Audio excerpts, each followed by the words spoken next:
Hey, welcome to another Manic Monday. Do you know what I find makes so many of the leaders that I coach and consult with totally manic on a Monday?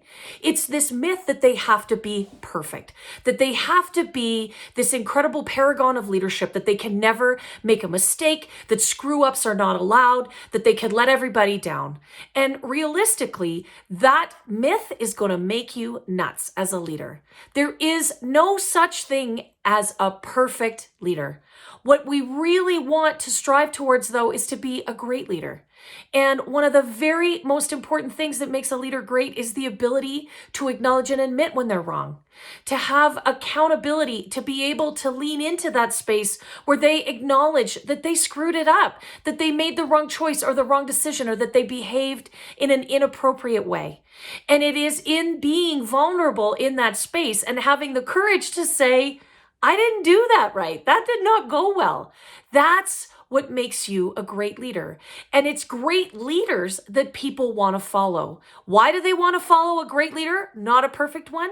Well, because the truth is, a perfect leader, or someone who is trying to be a perfect leader, sets an incredible bar that nobody can achieve. I cannot ever measure up to perfect leadership. I know I will never be good enough. And so the truth is, sometimes I just won't try. But when I am looking at someone who is a great leader, who I know respects and understands that I'm going to make mistakes, who is there to help me when I am stumbling, someone who I know has ownership of what they do as a leader so that I can have ownership of what I do.